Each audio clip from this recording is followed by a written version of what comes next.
Hello guys, RMSTD point में आपका स्वागत है। आज हम आपको ऐसी चीज़ सिखाने जा रहे हैं जो पेपरों में आपके लिए बहुत ही लाभकारी है।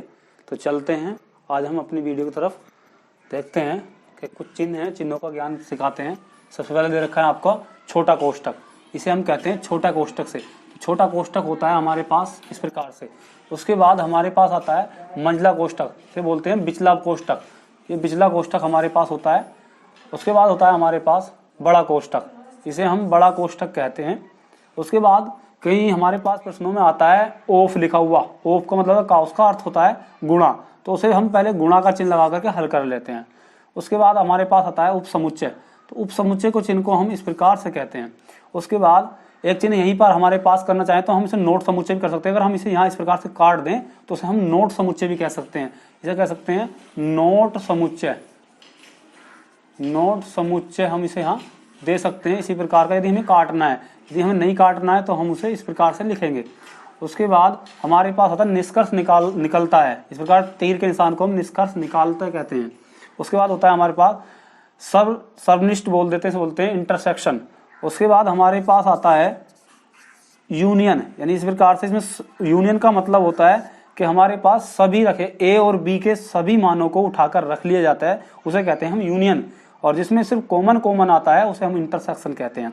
उसके बाद हमारे पास आता है समुच्चय, ए और बी का समुच्चय, इसे बोलते हैं नोट समुच्चय। उसके बाद हमारे पास आता है एल्फा, इसे हम एल्फा कहते हैं। उसके बाद होता है बीटा, ये बीटा हमारे पास चिन्ह है, इसे बोलते हैं गामा, ये हमारे पास गामा का चिन्ह है। उसके बाद बोलते हैं बड़ा डेल्टा, ये हमारे पास बड़ा डेल्टा का चिन्ह है। इस प्रकार से हम बोलते हैं छोटा डेल्टा, ये होता है हमारे पास छोटा डेल्टा, इसे बोलते हैं सिग्मा, यानी हमारे पास होता है बड़ा सिग्मा होता है हमारे पास। उसके बाद समांतर, ये समांतर का चिन्ह होता है। उसके बाद होते हैं सर्वांशम, ये हमारे पास सर्वांशम का चिन्ह होता है, और इसे बोल देते हैं हम अंश। अंश के जरिए से हमारे पास, अंश का मतलब होता है अगर हमारे पास एक हम डैश कर दें, अगर यहीं पे डैश लिख दूं तो एक अंश में, यानी एक अंश में होते हैं हमारे पास 60 डैश होते हैं, यानी इसे बोलते हैं मिनट, इसे बोलते हैं मिनट हमारे पास। उसके बाद हमारे पास यहीं पर अगर एक बढ़ाना चाहूँ 21 में तो बोलेंगे एक डैश, एक डैश में 60 डबल डैश होते हैं, बोलते हैं सेकंड, ये होती है सेकंड। हमारे पास यहीं पर सेकंड हम लिखना चाहें तो सेकंड लिख सकते हैं। उसके बाद हमारे पास आगे चलता है 22वां, इसे बोलते हैं पाई। पाई का मान होता है, यदि हम क्षेत्रमिति में चलेंगे तो क्षेत्रमिति में पाई का मान 22/7 होता है, या हम इसे 3.14 कह सकते हैं। अगर हम यहीं पर बात करें 23वें फार्मूले की त्रिकोणमिति में, तो त्रिकोणमिति में पाई का मान 180 डिग्री रखा जाता है। उसके बाद 24वां हमारे पास होता है एस, इसे बोलते हैं छोटा एस, ये होता है त्रिभुज का अर्ध परिमाप, अर्थात तीनों भुजाओं को जोड़ करके, यानी a + b + c/2, इस प्रकार से तीनों भुजाओं को जोड़ करके लिखा जाता है अर्ध परिमाप। उसके बाद 25वां आता है छोटा r, बोलते हैं इसे बोलते हैं वृत्त की त्रिज्या, यानी वृत्त, इस प्रकार से इसकी छोटी त्रिज्या को हम वृत्त की त्रिज्या कहते हैं। उसके बाद 26वां होता है d, वृत्त का व्यास होता है, अगर पूरी रेखा खींचे तो वृत्त का व्यास कहलाती है।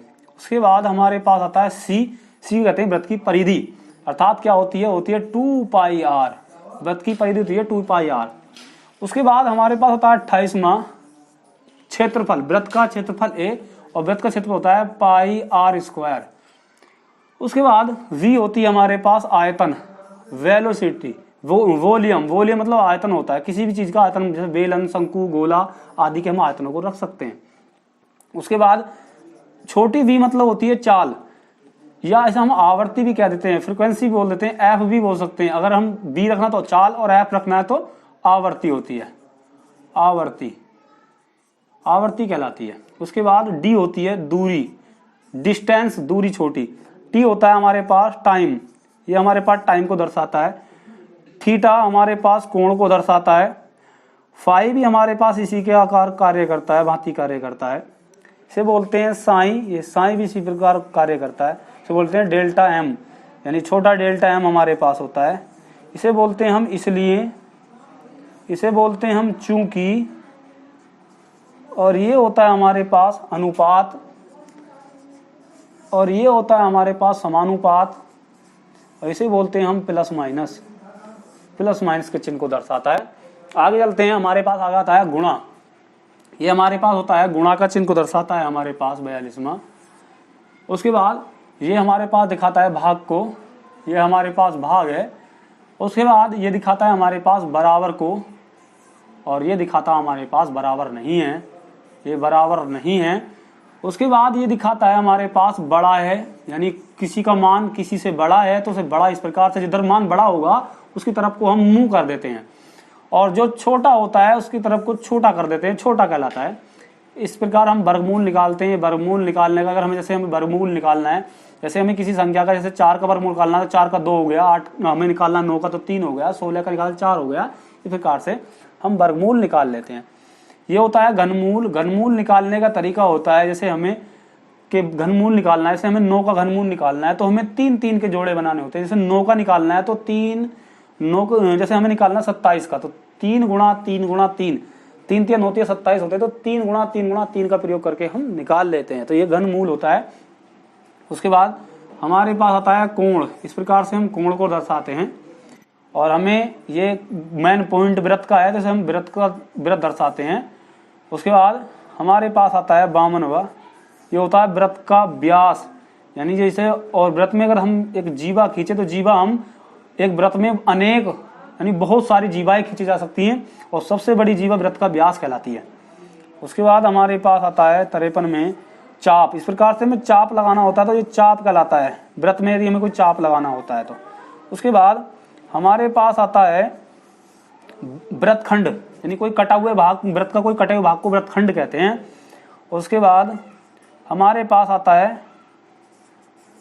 त्रिज्याखंड। कोई त्रिज्याखंड इस प्रकार से इसके केंद्र पे से काट दिया जाए, ओ पे से काट दिया तो त्रिज्याखंड कहलाएगा। उसके बाद हमारे पास आता है परिधि। वृत्त की एक पूरे चक्कर को परिधि कहते हैं, या आयत वर्ग चतुर्भुज के किसी एक पूरे चक्कर को पूरा करना परिधि या परिमाप कहलाता है। इसे हम परिमाप भी कहते हैं, इसका दूसरा नाम है परिमाप। इसके बाद हमारे पास आता है, इसे कहते हैं हम त्रिभुज। ये होता है हमारे पास चतुर्भुज। ये होता है हमारे पास वर्ग। वर्ग में प्रत्येक भुजा हमारे पास बराबर होती है और कोण 90 डिग्री का होता है। उसके बाद हमारे पास आता है आयत। आयत की आमने सामने की भुजा बराबर और इस प्रकार से बराबर होती हैं, आयत कहलाता है। प्रत्येक कोण 90 डिग्री का होता है। उसके बाद हमारे पास आता है समचतुर्भुज। समचतुर्भुज में प्रत्येक कोण 90 डिग्री का होता है, समचतुर्भुज कहलाता है।